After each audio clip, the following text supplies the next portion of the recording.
On entend très souvent parler de la dette de la France, de son montant astronomique. Mais est-ce qu'on s'est déjà vraiment posé la question, au fond, qui prête tout cet argent à l'État? C'est ce qu'on va démystifier ensemble aujourd'hui. Alors pour commencer, accrochez-vous bien. Voilà le chiffre. 3 000 milliards d'euros. C'est à peu près le montant de la dette publique française. Un chiffre tellement grand qu'il en donne le tournis. C'est presque impossible à imaginer. Ce qui nous amène directement à la question qui fâche. D'où vient cet argent? Qui sont les gens, ou plutôt les institutions, qui signent les chèques? Pour le savoir, il faut d'abord comprendre le mécanisme derrière tout ça. L'outil au cœur de tout ce système, c'est ce qu'on appelle une obligation d'État. En fait, le principe est assez simple. Quand l'État a besoin de se financer, il émet ses titres. Un investisseur les achète et hop, il prête de l'argent à l'État. En échange, bien sûr, l'État s'engage à le rembourser plus tard, avec une petite prime, les intérêts. Ok, maintenant qu'on a compris le comment, passons au qui. Qui sont vraiment les principaux acheteurs de ces fameuses obligations? Qui sont les joueurs sur ce marché gigantesque? Alors attention, il ne s'agit pas d'un seul prêteur mystérieux, mais de tout un écosystème financier. On y trouve bien sûr les banques, mais aussi les compagnies d'assurance qui gèrent notre épargne, les fonds de pension qui préparent les retraites et aussi énormément d'investisseurs qui viennent de l'étranger. Et ce qui est intéressant, c'est que malgré leur diversité, tous ces acteurs ont une motivation commune, un objectif principal. Ils cherchent avant tout des placements sûrs, des investissements à faible risque.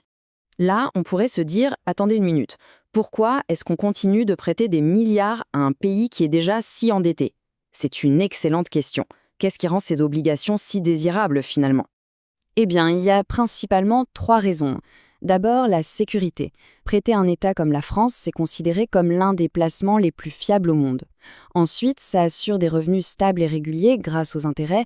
Et enfin, le 3e point qui est crucial, ça permet d'équilibrer son portefeuille d'investissement.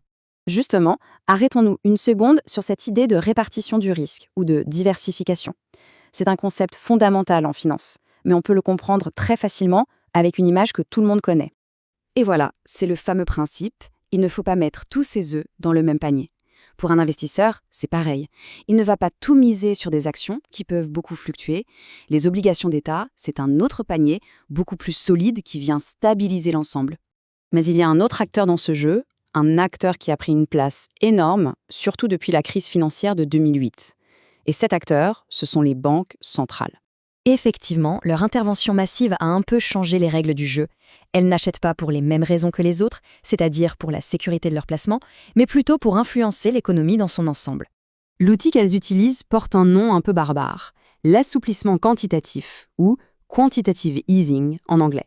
Pour faire simple, le but, c'est d'injecter de l'argent dans le système pour que l'économie ne s'arrête pas. Alors comment ça marche concrètement? En gros, c'est un processus en 3 étapes. 1. La banque centrale crée de la monnaie électronique, sortie de nulle part. 2. Avec cette monnaie fraîche, elle achète massivement des obligations d'État.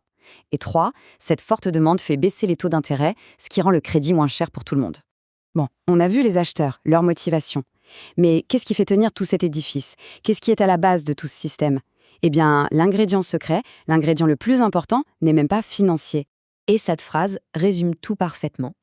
Au-delà des chiffres, des taux d'intérêt, des stratégies, tout repose sur une croyance, sur la conviction que l'État sera toujours capable de rembourser ses dettes. C'est le mot-clé. Le seul, l'unique, la confiance. C'est la fondation invisible sur laquelle tout ce marché est bâti. Si cette confiance s'effrite, les investisseurs deviennent frileux, ils arrêtent de prêter, et là, tout le système peut commencer à vaciller. Et ça nous laisse sur une interrogation finale, une question un peu vertigineuse. Tant que la confiance est là, la machine continue de tourner.